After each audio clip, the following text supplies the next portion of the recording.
কেন্দ্রীয় নির্বাচন কমিশন কি শুরু করেছে বলুন তো। সবেমাত্র ভোটের ডেট ঘোষণা করা হয়েছে, 2-3 দিন হলো আদর্শ আচরণবিধি চালু হয়েছে। তার মানে হচ্ছে যে এবার রাজ্য সরকারের প্রশাসনটা, ক্ষমতা বলুন, কেন্দ্রীয় নির্বাচন কমিশনের আন্ডারে চলে গেছে। আর তারপর থেকেই তারা এমন কিছু শুরু করে দিয়েছে যা তৃণমূল তো বটেই, রাজ্য সরকারকেও শান্তিতে বসতে দিচ্ছে না। প্রথমে এসেই তারা সরিয়ে দিল মমতা বন্দ্যোপাধ্যায়ের প্রিয় পাত্র রাজ্যের ডিজি রাজীব কুমারকে। আমরা দেখলাম সোমবার ডিজি কে সরিয়ে দেওয়া হলো, তার বদলে নিয়োগ করা হলো বিবেক সহায়কে। আজকে আবার সেই ডিজি পদে আবার পরিবর্তন, একদিনের মধ্যে বিবেক সহায়কে পরিবর্তন করে এবার ডিজি পদে আনা হলো আর এক সিনিয়র আইপিএস অফিসার সঞ্জয় মুখোপাধ্যায়কে।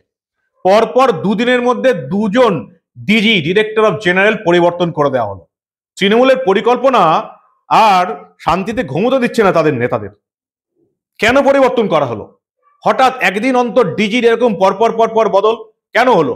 সবটা শোনাবো এই গুরুত্বপূর্ণ প্রতিবেদন। শেষ অবধি দেখুন। আমি মানব, দ্য নিউজ বাংলায় আপনাদের স্বাগত জানাচ্ছি।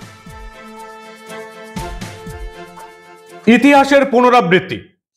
2016 সালের বিধানসভা নির্বাচনের আগে সিপি কলকাতায় রাজীব কুমারকে সরিয়ে দিয়ে সিপি করা হয়েছিল কাকে? সঞ্জয় মুখোপাধ্যায়কে। 2016-র পর 2024-এর লোকসভা নির্বাচন, এবার রাজ্যের ডিজি মমতার প্রিয়পাত্র রাজীব কুমারকে সরিয়ে সেই সঞ্জয় মুখোপাধ্যায়কে এবার রাজ্য পুলিশের ডিজি করা হলো। একদিন অন্তর পরপর ডিজি পরিবর্তন। সোমবার দেখলাম আমরা রাজীব কুমারকে সরিয়ে আনা হলো বিবেক সহায়কে। কারণ রাজীব কুমারকে সরানোর পর রাজ্য সরকারের কাছ থেকে 3টে নাম চেয়েছিল নির্বাচন কমিশন। রাজ্য সরকার সিনিয়রিটি অনুযায়ী 3 জনের নাম পাঠিয়েছিল। 1988 ব্যাচের আইপিএস অফিসার বিবেক সহায়, 1989 ব্যাচের আইপিএস অফিসার সঞ্জয় মুখোপাধ্যায় এবং 1990 ব্যাচের আইপিএস অফিসার রাজেশ কুমারের নাম পাঠানো হয়েছিল। এবং আমরা দেখলাম রাজীব কুমারের বদলি হিসাবে ঠিক তারপরেই যিনি ছিলেন বিবেক সহায়, সিনিয়রিটি অনুযায়ী তাকেই নিয়োগ করলো কেন্দ্রীয় নির্বাচন কমিশন। কিন্তু তারপরেই তারা দেখলো একদিনের মধ্যে রাজ্যের মুখ্য সচিব বিপি গোপালিকাকে চিঠি পাঠিয়েও দিয়েছিল যে রাজীব কুমারের বদলে আজ থেকেই বিবেক সহায়কে ডিজি পদে নিয়োগ করুন। বিজ্ঞাপন বেরিয়েও গিয়েছিল রাজ্য সরকারের তরফ থেকে, ডিজি হয়ে গিয়েছিলেন বিবেক সহায়। কিন্তু একদিনের মধ্যেই কেন্দ্রীয় নির্বাচন কমিশন দেখলো যে বিবেক সহায়কে তো আবার অন্তত ডেট যা বলছে তাকে মে মাসের মধ্যে অবসর গ্রহণ করতে হবে। অর্থাৎ একেবারে নির্বাচনের মাঝপথে ডিজি বিবেক সহায়কে অবসর নিতে হবে। ফলে নির্বাচনের মাঝপথে নির্বাচন কমিশনকে আবার নতুন করে ডিজি নিয়োগ করতে হবে, আর রাজ্যের নির্বাচন কমিশন সেটাই চায় না। তাই রাজ্যের নির্বাচন কমিশন একদিনের মধ্যে যেমন রাজীব কুমারকে এসে সরিয়ে দিয়েছিল, আরো একদিনের মধ্যে বিবেক সহায়কেও সরিয়ে দিল। এবার তারা সঞ্জয় মুখোপাধ্যায়, যিনি আবার 1989 ব্যাচের আইপিএস, সিনিয়রিটি অনুযায়ী একবারে তার পরের জনকেই সুযোগ করে দিল রাজ্য কেন্দ্রীয় নির্বাচন কমিশন। এবং রাজ্যের নবান্ন, রাজ্য সচিবালয়কে জানিয়ে দেওয়া হয়েছে, মুখ্য সচিব বিপি গোপালিকাকে চিঠি দিয়ে জানিয়ে দেওয়া হয়েছে যে সঞ্জয় মুখোপাধ্যায়কে আজকেই ডিজি পদে নিয়োগ দেওয়া হোক। আজকে বিকাল 5টার মধ্যেই সঞ্জয় মুখোপাধ্যায় আইপিএস কে রাজ্য পুলিশের ডিজি পদে নিয়োগ করতে হবে। বিপি গোপালিকা মুখ্য সচিবকে জানিয়ে দিয়েছে নির্বাচন কমিশন।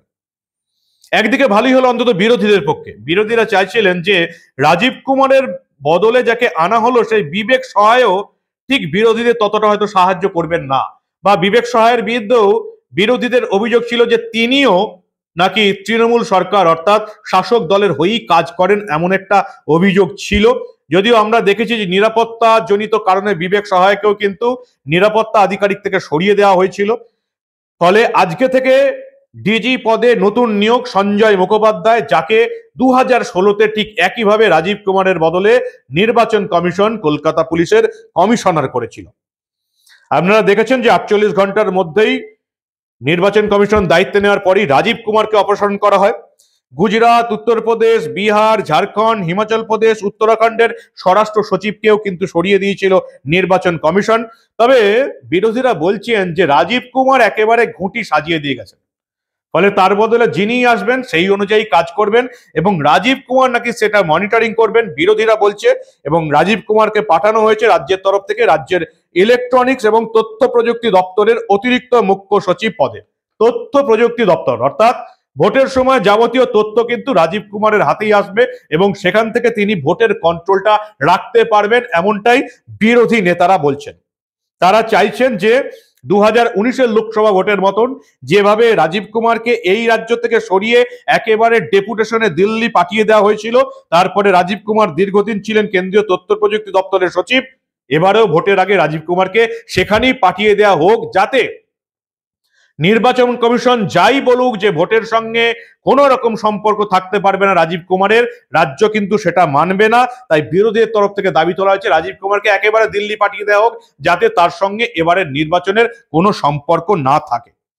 অন্যদিকে আরো একটা বড় খবর যেটা আমরা জানতে পেরেছি, কমিশনের 3 আয় ব্যয়ের হিসেব পর্যবেক্ষক, অর্থাৎ রাজনৈতিক দলগুলো কিভাবে খরচা করছে সেই হিসাব দেখার জন্য আয় ব্যয় পর্যবেক্ষক আসছেন 3 জন, সঞ্জয় কুমার, মদন মোহন শীল এবং সালমকে দুর্গেশ যাদব, 3 জন পাঠানো হচ্ছে কেন্দ্রীয় নির্বাচন কমিশনের তরফ থেকে। আয় ব্যয় পর্যবেক্ষক আসছে দিল্লি, কলকাতায়।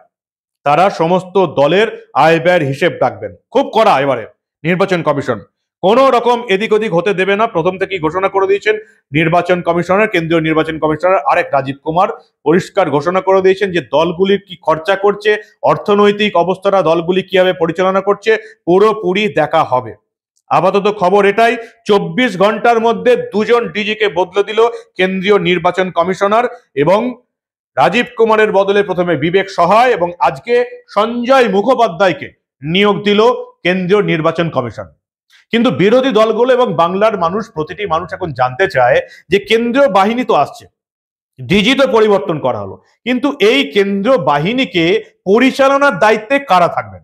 এর আগের ভোটগুলোতে আমরা দেখেছি এই কেন্দ্রীয় বাহিনীকে পরিচালনার দায়িত্বে থাকতেন কখনো থানার ওসি, কখনো জেলার পুলিশ সুপার, কখনো কমিশনারেটের কমিশনার, কিন্তু দেখতাম যে এই ফোর্সগুলোকে ঠিকমতো মোবিলাইজ করা হতো না। আপনারা দেখেছেন মালদা, মুর্শিদাবাদ, কলকাতায় ভোটের বুথ ছেড়ে এই কেন্দ্র বাহিনীকে আপনারা বিভিন্ন টুরিস্ট স্পটে ঘোরাফেরা করতে দেখেছেন, সেই ভিডিও আপনারা দেখেছেন। এবার কি হবে? এবারে কি যে এত কেন্দ্র বাহিনী আসছে, এই রাজ্যে সবচেয়ে বেশি কেন্দ্র বাহিনী আসছে, তাদেরকে কি ঠিকমতো বুথে নিয়োগ করা হবে? এই নিয়োগের দায়িত্বে কাদের হাতে থাকবে? মমতা পুলিশের হাতে নাকি কেন্দ্রীয় পর্যবেক্ষকদের হাতে থাকবে? এটাই এখন সবচেয়ে বড় প্রশ্ন। সঞ্জয় মুখোপাধ্যায় রাজ্য পুলিশের নতুন ডিজি হচ্ছেন, রাজ্য পুলিশের নতুন ডিজি হয়ে বাংলার মানুষের এবং বিরোধী দলগুলোর কতটা ভরসা তিনি পেতে পারেন সেটাই এখন দেখান। আপনারা কি বলেন? আপনাদের মূল্যবান এবং গুরুত্বপূর্ণ মতামত জানান দা নিউজ বাংলার কমেন্ট সেকশনে। আর দেখতে থাকুন দা নিউজ বাংলা। আমরা আবার লোকসভা ভোটের কোনো খবরে চেপে রাখতে দেব না।